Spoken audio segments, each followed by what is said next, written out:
વચ્ચે બે એક દિવસ. નમસ્કાર, હું છું વિક્રમ વકીલ અને આપ જોઈ રહ્યા છો hotline news.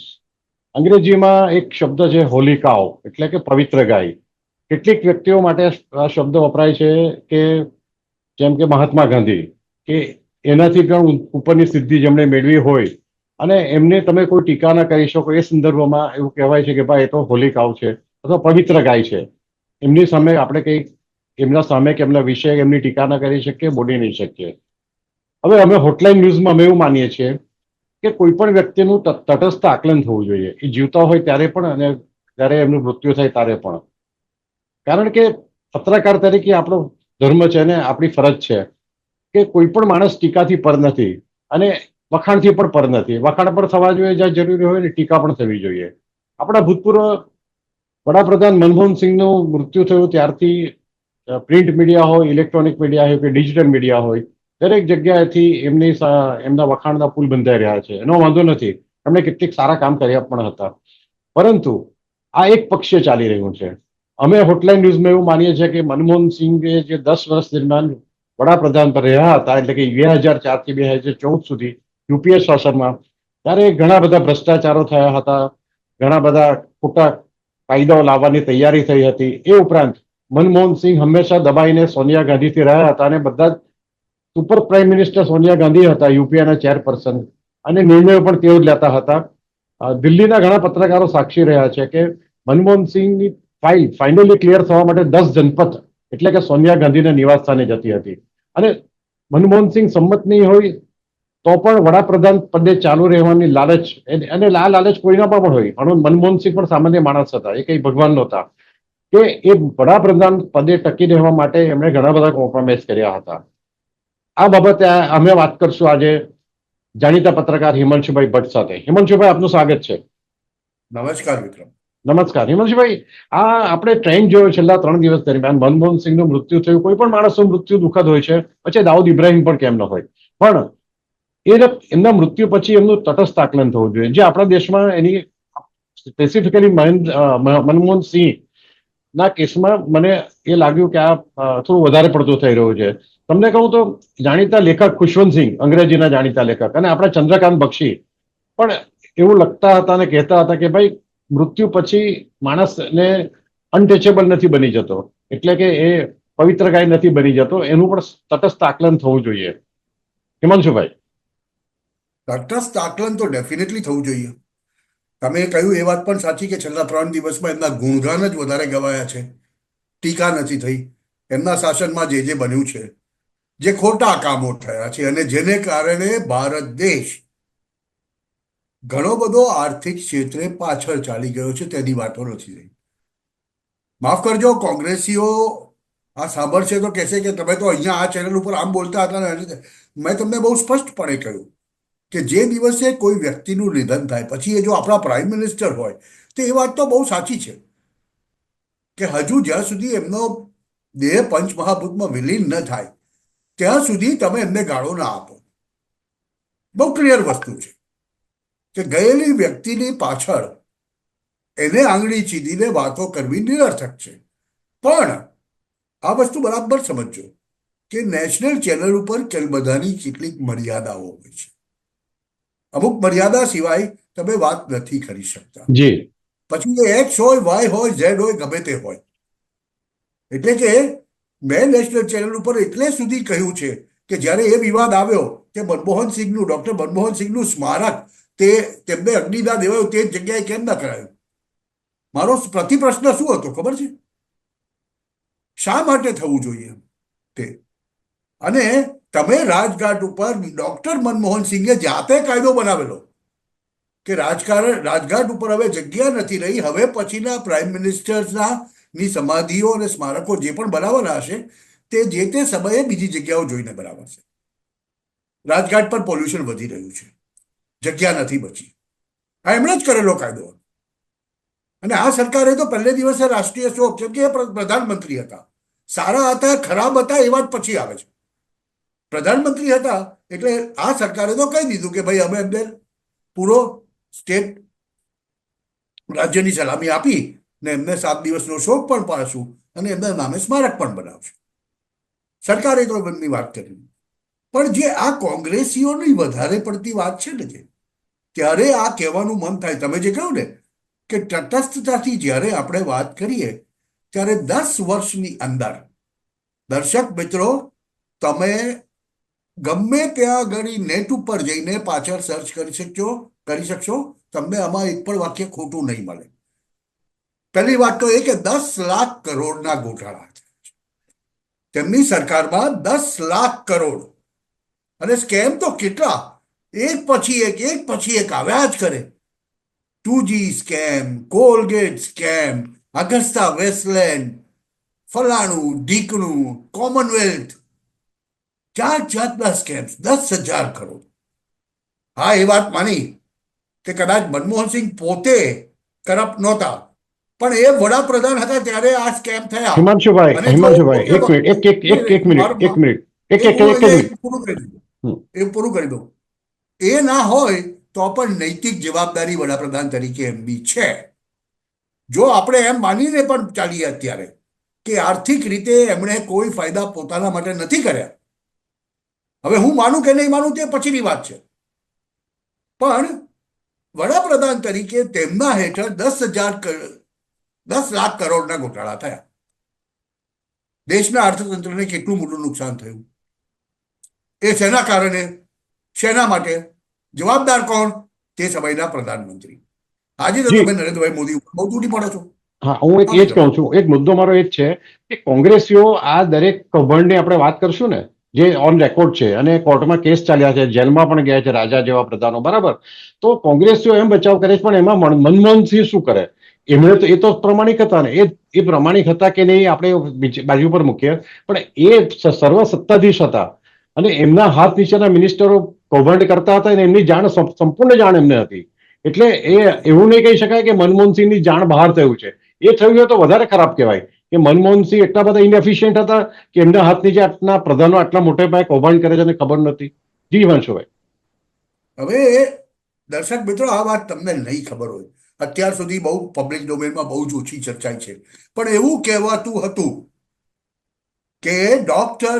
MMS was the Indian representative of the deep state of USA, which was leftist Librando. He was sitting in the Club of Rome of 300. Club of 300 માં he was the Indian representative. હજુ ગયા વર્ષે જ એમનું નામ એમાંથી કાઢવામાં આવ્યું છે. આ મારી પાસેની ઇન્ફોર્મેશન એવી કહે છે. ડોક્ટર મનમોહનસિંહની દીકરી ઓપન સોસાયટી ફાઉન્ડેશનની કેટલા વર્ષથી સેલરી લઈ રહી છે. ઓપન સોસાયટી ફાઉન્ડેશન એ જ્યોર્જ સોરોસનું ફાઉન્ડેશન છે. શું કહેશો તમે આને? એટલે બધી સારી વાતો નથી અને બધી સાચી વાતો નથી. દિવંગતના આત્માને પ્રભુ શાંતિ આપે એની અમે ના નથી પાડતા, પણ એટલે એ દિવંગતે એ જ્યારે હયાત હતા ત્યારે જે વસ્તુઓ નજરઅંદાજ કરી તેને અત્યારે પણ નજરઅંદાજ કરી દેવી, તે વાત એકદમ ખોટી છે. તમે મને એ કહો કે નેશનલ માઇનોરિટીઝ એક્ટ કોણે બનાવ્યો? નેશનલ માઇનોરિટીઝ એક્ટ મનમોહનસિંહની સરકાર વખતે આવ્યો, અને એમાં પણ કાયદો, પણ કેવો કાયદો, જેમાં લઘુમતીની વ્યાખ્યા જ નથી અપાઈ. પરિણામ એ આવ્યું છે કે આપણા દેશની અંદર લાખો રોહિંગ્યા અને કરોડો બાંગ્લાદેશીઓ ઘૂસી ગયા છે. એમને પદ્ધતિસરના ઘોસાડવામાં આવ્યા છે. જો હકીકત વાત કરીએ તો બાંગ્લાદેશની સરહદેથી, પશ્ચિમ બંગાળથી, આસામથી બાંગ્લાદેશીઓ અને રોહિંગ્યાઓને કાશ્મીરમાં, જમ્મુમાં લઈ જઈને કોણે વસાવ્યા? કઈ સરકારમાં આ વસાયા?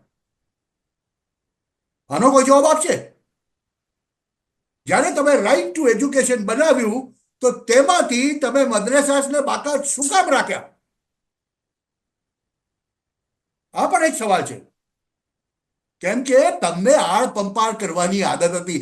શર્મલ શેખમાં જઈને તે વખતના આપણા વડાપ્રધાન ડોક્ટર મનમોહનસિંહ એમ કહીને આવ્યા છે કે દેશના સંસાધનો ઉપર સૌથી પહેલો અધિકાર તો લઘુમતીનો છે. દરેક કાર્ય કર્યું છે સનાતન સંસ્કૃતિને તોડવાનું, સનાતન સંસ્કૃતિને નેસ્ત નાબૂદ કરવાનું. આ આરોપ એમની ઉપર જે લાગી રહ્યો છે તે બહુ સત્ય લાગી રહ્યો છે, મને તો દેખાય છે. એનું કારણ એ છે કે તેમણે FRCA બનાવ્યું, એફઆરસીએનો કાયદો બનાવ્યો, પણ એફઆરસીએનો કાયદો બનાવવાને કારણે કેટલા એનજીઓ દેશમાં ઉભા થયા. અને એ વિદેશથી એનજીઓ અને દ્વારા હિમાંશુભાઈ કટ્ટરપંથીઓને કોન્ટેક્ટ એફઆરસી ના આવતા. એ કાયદાને કારણે જે ખોટા તત્વો છે એમને માટે ફંડિંગ વિદેશમાંથી કરોડો રૂપિયાનું આવ્યું, અબજો રૂપિયાનું આવ્યું, અને એને કારણે દેશ તોડવાની પ્રવૃત્તિને વેગ મળ્યો. અને એને આગળ એ માટે મનમોહનસિંહે આંખ આડા કાન કર્યા. ચાલો, સોનિયા ગાંધી તો કોઈ ઓફિશિયલ હોદ્દા પર હતા નહીં દેશ ચલાવતા, એટલે એમને તે તો જવાબદારીમાંથી છટકી શકે.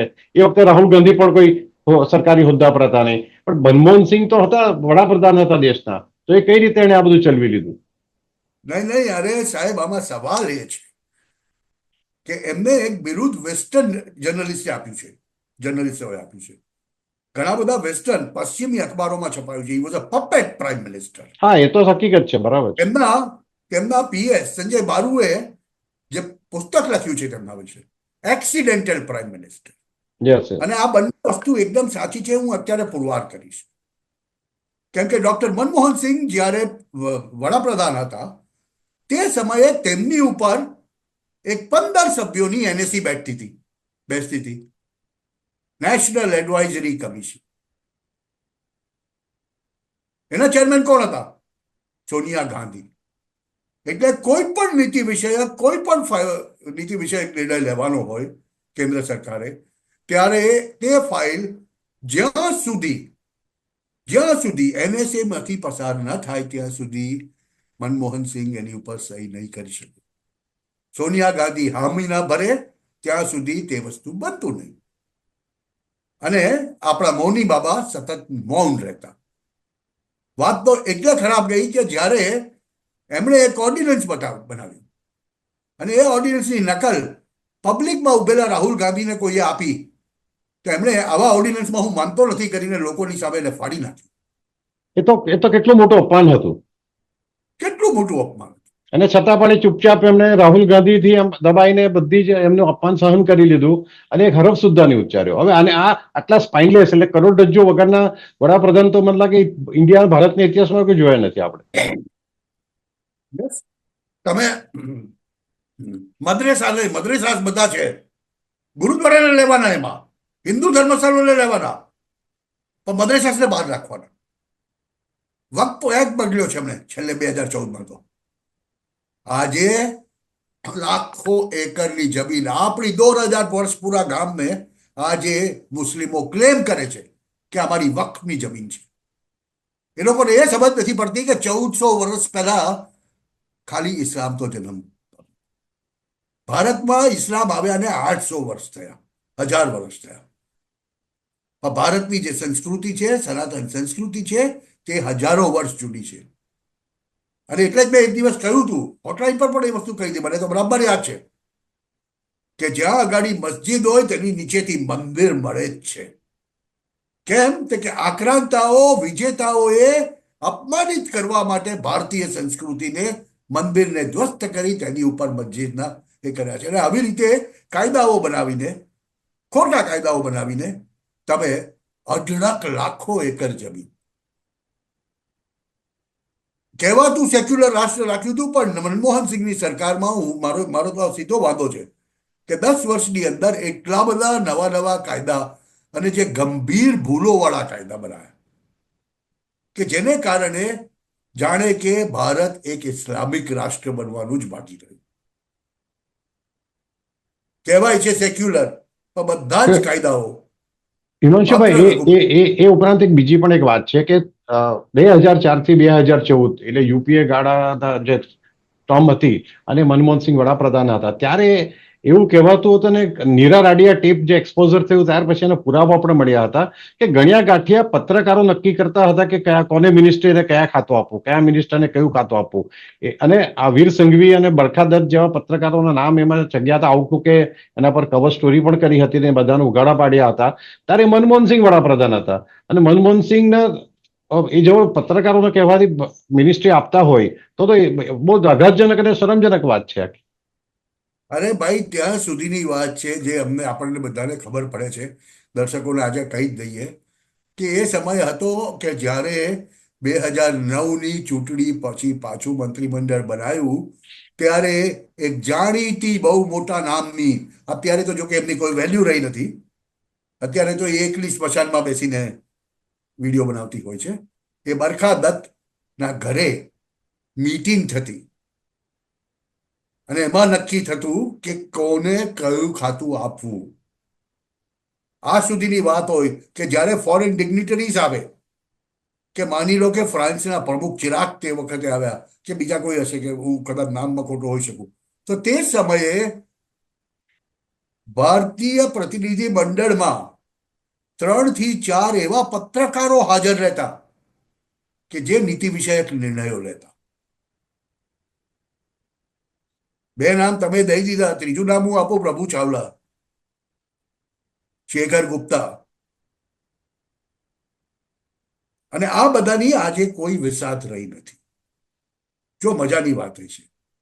અને એટલે પણ 2014 સુધીમાં જે તંત્રને સંપૂર્ણપણે ભ્રષ્ટ કરી નાખ્યું, સંપૂર્ણપણે એક હત્તું કબજામાં લઈ લેવામાં આવ્યું હતું, ત્યારે વડાપ્રધાન હોવા છતાં મનમોહન સિંહે જે ચુપ્પી સાધી ને, અપમાન પર અપમાનના ઘૂંટડાઓ ભરી જઈને, હવે કોંગ્રેસીઓ કહે છે કે એ તો ભાઈ શિવ ભક્ત હતા ને, કે શિવની જેમ એમણે તો ઝેર કરી દીધું. અરે ભાઈ, એ તમારું જ ઝેર હતું. અને તમારા ઝેરને અને એ ઝેર પીવાની જરૂર પણ શું હતી? એમણે વડાપ્રધાન તરીકે એમની જવાબદારી બનતી હતી દેશ પ્રત્યે. એમણે ઝેર પીવાનું નહીં હોય, ઝેર પીવનારને કડક સજા કરવાની હોય, જે પીવડાવવાનો પ્રયત્ન કરતા હોય. એમની ફરજ ચૂક્યા હતા.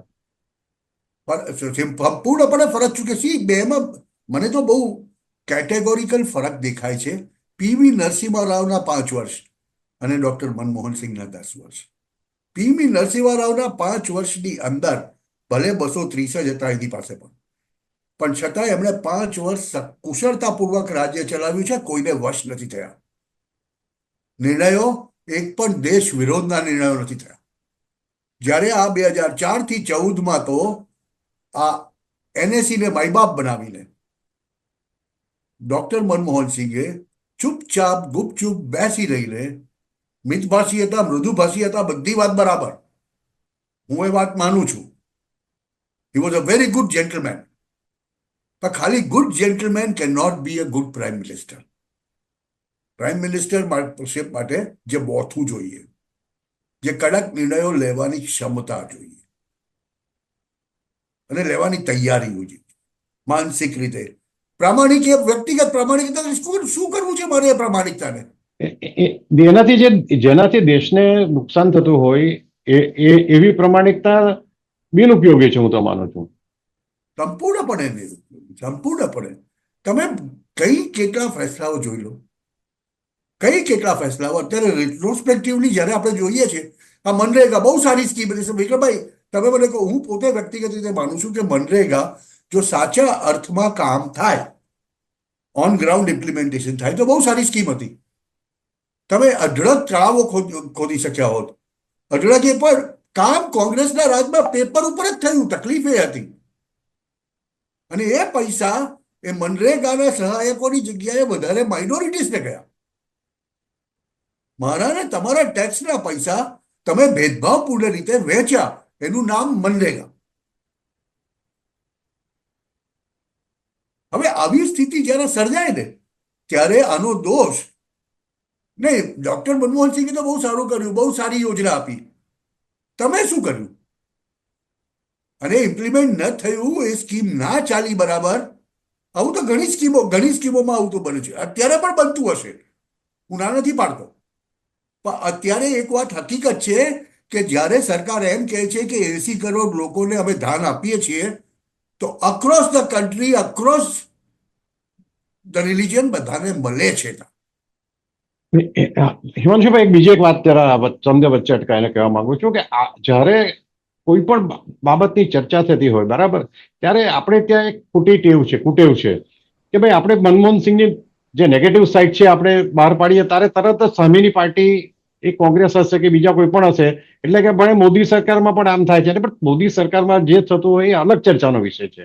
આપણો ટોપિક હમણાં એ છે કે ભાઈ મનમોહન સિંઘે શું કર્યું હતું દેશ માટે અને એનાથી આ દેશને શું ફાયદો થયો. ત્યારે મોદી પણ આમ કરતા હતા અને ઢીકણો પણ આમ કરતા હતા. એ વસ્તુ નહીં આવે. ત્યારે મોદીની ચર્ચા કરવાની થશે ત્યારે ચોક્કસ એ બાબતે આપણે ચર્ચા કરીશું. એટલે આપણે એક આપણા દેશમાં આપણે એમ કહે ને U2 એમ આપણે જો કહીએ તમારી પણ એ આખો ડિફેન્સ જ બહુ નકામો છે. એ ડિફેન્સ નકામું છે. સીધું અત્યારે પ્રેક્ટિકલ વાત કરો ને, 2004માં જ્યારે મનમોહન સિંઘે દેશ સંભાળ્યો ત્યારે ભારત 10મી મોટી આર્થિક સત્તા હતું. 10મી મોટી, અટલ બિહારી વાજપેયીજી પાસેથી લઈને. જ્યારે 2004માં ડોક્ટર મનમોહન સિંઘે સંભાળ્યું, એમણે આપ્યું ત્યારે કેટલામું આપ્યું? 12મું. શું કાયદા કાઢ્યા? આપણે જેટલી ક્રેડિટ એમને આપીએ છીએ, ફ્રેજાઇલ 5 થી ટોપ 5માં બેઝ બનાવવાનું કામ ડોક્ટર મનમોહન સિંઘે કર્યું. અને હું સતત કહેતો આવ્યો છું કે ડોક્ટર મનમોહન સિંઘ નાણાં પ્રધાન તરીકે એક્સેલન્ટ હતા, જી, પણ વડાપ્રધાન તરીકે he was an utter failure. અને એનું કારણ એ હતું કે કોઈ એક વિદેશના પ્રધાનમંત્રી આવે કે માની લો યુએસના પ્રેસિડેન્ટ અહીંયા આવ્યા છે, તો એ પ્રેસિડેન્ટની સાથે ભારતના નેતા તરીકે ચર્ચા સોનિયા ગાંધી કરે છે. મનમોહન સિંહ તો બાજુમાં સલાહકારની જેમ બેઠેલા છે. જ્યારે આ સ્થિતિ દુનિયાને તમારી દેખાય, આજના જમાનામાં ઓપ્ટિક્સ બહુ મોટી વસ્તુ છે કે જ્યારે મીટિંગ હોલમાં બેઠેલા તમને દેખાય કે ભારતનો વડાપ્રધાન તો સાઈડમાં બેઠેલો છે. ભાઈ, આ બાઈ જ વાત કરે છે બધી. ત્યારે વિદેશ અને બીજા દેશો તમારું કઈ રીતનું સંજ્ઞાન લે એ જ જોવા જેવી વાત છે. એટલે લોકોને તો ખબર પડી જાય કે હિમાંશુ, કઈ નથી. હવે આપણે ટૂંકમાં તમે છે ને એટલીસ્ટ મિનિમમ 5 મુદ્દા એવા કહો કે જેનો જવાબ મનમોહન સિંહના ટેકેદારો કે એનો બચાવ કરતાઓ આપી શકે એમ નથી. કારણ કે આપણી પાસે સમય થોડો ઓછો છે, તો તમે છે ને ઝડપથી 5 ખાલી 1 2 3 4 5 એવા અગત્યના મુદ્દા કહો આપણા દર્શકો માટે. National minority act number 1. બરાબર. Number 2, call scam. એના થોડો વિસ્તારથી કહો કે ભાઈ આ શું કામ માટે, 1 2 લીટીમાં. કે ધારો કે કોલ સ્કેમ તો એમાં શું થયું હતું, નેશનલ માઇનોરિટી એક્ટમાં કેમ આ કાયદા બદલવાનું નક્કી થયું હતું, કયા રીતે એનું ઇમ્પ્લિમેન્ટ થયું હતું? નેશનલ માઇનોરિટી એક્ટ બદલીને ત્યાર પછી 2004 પછીથી નેશનલ માઇનોરિટી એક્ટના નામે માત્ર માઇનોરિટીને ડિફાઇન નહીં કરીને દેશની સૌથી મોટી જે બીજા નંબરની મેજોરિટી છે મુસલમાનોને જ ખાલી પ્રાધાન્ય આપવામાં આવે. એમાં પણ આપણે વાંધો નથી, એમાં પણ આપણે વાંધો નથી. પણ એમાં હિન્દુઓમાં પણ જે બેકવર્ડ છે, કે જે દબાયેલા ખર્ચાડાયેલો વર્ગ છે, કે આર્થિક રીતે પછાત છે, એમને માટે એમને કોઈ નવા કાયદા લાવવાનું સૂઝ્યું આર્થિક નહીં. રીતે પછાત માટે કોઈ હવે યોજનાઓ નથી આપેલી. કોલ સ્કેમ છે એ તો કેટલી હદે અને 2G સ્કેમ પડે એ બાબતે. 2G સ્કેમ, 2G સ્પેક્ટ્રમ, જે ક્રાંતિની વાત કરે છે, ટેલિકોમ ક્રાંતિ રાજીવ ગાંધી લાવ્યા અને ફલાણું થયું ને ઢીકણું થયું, પણ આ 2G નું સ્પેક્ટ્રમ વેચતા આજે આપણે બધા ફોનમાં 4G 5G વાપરીએ છીએ. 2G ના વખતે કેટલા પૈસા, કેટલા હજાર કરોડ રૂપિયા એ સમયના ટેલિકોમ પ્રધાને ખાધા. શેના માટે? વિદેશી કંપનીઓને વેચવા માટે. જેવી રીતે કોવિડની અંદર કોંગ્રેસ વાળા દબાણ કરતા હતા કે આપણે USA ની વેક્સિન લઈ આવવી જોઈએ, ફલાણી એક્સ ફાઇઝરની કે ઢીકણાની કે આની કે તેની, એની જગ્યાએ આપણે આપણી દેશી વેક્સિન બનાવી જે વધારે અસરકારક નીકળી. 2Gમાં વાત એવી થતી હતી કે બહારની કંપનીઓને સોંપી દેવું, એમાં કમિશનો ખાવા, આ કરવું તે કરવું. આ જ વાત ઓગસ્ટા વેસ્ટલેન્ડમાં થઈ, આ જ વાત કોલ સ્કેમમાં થઈ. એ ઉપરાંત એક બીજો સ્કેમ કોમનવેલ્થ જે રમત હતી એમાં કોંગ્રેસ વખતના જે મિનિસ્ટર જેલમાં પણ ગયા, હું નામ હમણાં ભૂલી ગયો, સુરેશ કલમાડી. એટલે એ તો ઓપનલી થતું હતું અને ત્યારે હું દિલ્હી રહેતો હતો અને મને યાદ છે ત્યાં સુધી ચારે તરફ બધા જાણતા હતા કે એક હિમાંશુભાઈ એક ચેર જેની 400 રૂપિયામાં મળે, ભાડે આ તો ભાડે લાવવાની જ જરૂર હતી, ભાડે 100 રૂપિયા મળે, એ 4000 રૂપિયા માટે ખર્ચવામાં આવ્યા હતા. આવા તો દરેક વસ્તુઓ માટે, ટોયલેટ પેપરમાં કૌભાંડ થયા હતા. અઢળક થયું. જી. પછી આરટીઈ માંથી મદ્રેસાને બહાર રાખવા, એટલે મદ્રેસા પોતાની રીતે કંઈ પણ ભણાવી શકે ઇસ્લામ કંઈ પણ ભણાવી શકે તે ચાલે, પણ હિન્દુઓ કંઈ પણ ભણાવે પોતાના ધર્મ વિશેનું તે નહીં ચાલે. આ તે ક્યાંનો આ તે ક્યાંની બહુ સીધી વસ્તુઓ છે. કોંગ્રેસીઓને નથી ગમવાની. જે દેખાય છે અત્યારે 2024ની અંદર બદલાયેલા ભારતમાં જે વસ્તુઓ દેખાય છે તેમાં એમ કહે છે કે પ્રમાણિક હતા. યસ, પ્રમાણિક હતા. હું ના નથી પાડતો. એ મારુતિમાં ફર્યા. હું પણ એમને જ્યારે જ્યારે મળ્યો છું ત્યારે એ મારુતિમાં જ ફરતા હતા. પણ તેનો મતલબ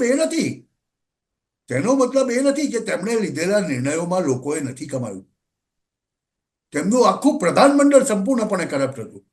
અને એમને તો સૌથી મોટી તકલીફ તો એ હતી કે ઉપર એલએસી બેઠેલી હતી અને એમના જ પ્રધાનમંડળની અંદર એમના જ પાર્ટીના એવા કેટલાક તત્વો હતા કે જે લેફ્ટિસ્ટ લિબ્રાન્ડો હતા. મોટા ભાગના NSE માં તમે જે કહો છો એમાં જે 16 સભ્યોની કમિટી હતી, હર્ષ મંદરથી માંડીને બધા જ લેફ્ટિસ્ટ અને એ પ્રકાર, એટલે જે આપણે કહીએ છીએ કે હમણાં જોર્જ સોરોસની જે ટીમ હતી એ જ પ્રકારના બધા માણસો હતા. હિમાંશુભાઈ, એક ફાઇનલ ખાલી એક નુક્તે ચીની કરી લઉં છું આપણી ચર્ચા પૂરી થાય પહેલા, કે આજે આપણે આ વિડીયો બનાવ્યો એમાં આપણે કોઈની મનમોહનસિંહ ગુજરી ગયા હયાત હતા એ સવાલ આવતો નથી. એટલા માટે કે મનમોહનસિંહને હયાતીમાં હમણાં કોઈ સમાચારમાં નહોતા. અને આપણે ન્યૂઝ જ્યારે પત્રકાર તરીકે આપણે કોઈ પણ ન્યૂઝને એનાલિસિસ કરીએ છીએ ત્યારે સાંપ્રદાયિક હોવું જોઈએ. હવે મનમોહનસિંહ ગુજરી ગયા એટલે આ વાત ઊભી કરવામાં અને કહેવામાં આવી. આપણને કોઈ દ્વેષ એમના માટે નથી કે કોઈ હવે બીજા ગ્રહથી આપણે નથી કરતા. હા, અને એટલે એક પત્રકાર તરીકે આપણે સત્ય હકીકત પણ દર્શકો સુધી પહોંચાડવી જરૂરી છે. અને એ બદલ હિમાંશુભાઈ તમે આજે ખૂબ સરસ વાત કરી, અમારી સાથે જોડાયા. Thank you very much. આવા પ્રકારના વિડીયો તમને જોવા ગમતા હોય તો હોટલાઇન ન્યૂઝ ચેનલને લાઇક, શેર અને સબસ્ક્રાઇબ કરો.